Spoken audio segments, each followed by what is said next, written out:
Telangana assembly సమావేశాలు ఇవాల్టికి వాయిదా పడ్డాయి. బుధవారం వాడివేడిగా సాగిన చర్చల తర్వాత సభను స్పీకర్ గద్దెం ప్రసాద్ వాయిదా వేశారు.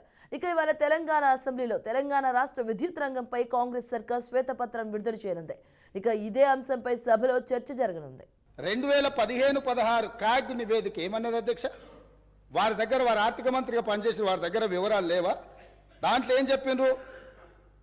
వీళ్ళు కాగ్ నివేదిక ప్రకారం ఆఫ్ బడ్జెట్ అంటే బడ్జెట్లో రాని అప్పులను తీసుకొచ్చి ఆదాయంగా చూపించి మొత్తం బ్యాంకులను ప్రభుత్వ వ్యవస్థలను తప్పుబట్టిండ్రు అని చెప్పి కాగ్ నివేదిక స్పష్టంగా ఈ రాష్ట్ర ప్రభుత్వాన్ని తప్పుబట్టింది.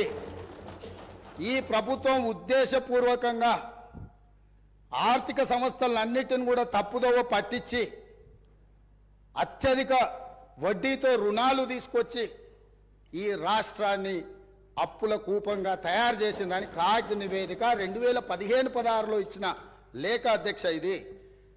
అదేవిధంగా బడ్జెట్ తయారీలోనే లోపాలు ఉన్నాయని 2018-19లో అసలు మీరు తయారు చేస్తున్న బడ్జెట్లోనే లోపభూయిష్టంగా ఉన్నది, మీ విధానాన్ని మార్చుకోండి, మీ విధానాన్ని మార్చుకోవడం ద్వారా రాష్ట్రానికి మేలు జరుగుతుందని చెప్పి స్పష్టంగా కాగ్ మొట్టకాయలు వేసింది ఆనాటి ప్రభుత్వాన్ని.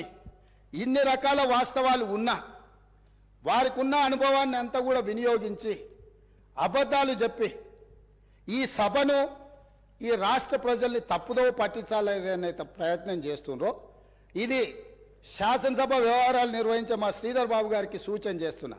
సభను తప్పుదోవ పట్టించే విధంగా సభ్యులు ఎవరైనా మాట్లాడితే ఆధారాలు లేని వివరాలను అన్నిటిగా ఆధారాలుగా ఉన్నట్టుగా చిత్రీకరించి సభలో తప్పుడు సమాచారాన్ని ఒకవేళ ప్రవేశపెడితే శాసనసభ వ్యవహారాలలో ఏ రకమైన చర్యలు తీసుకోవాలనో వాటిని ఒక్కసారి పరిశీలించాల్సిందిగా తమరి ద్వారా వారికి నేను విజ్ఞప్తి చేస్తున్నా అధ్యక్ష.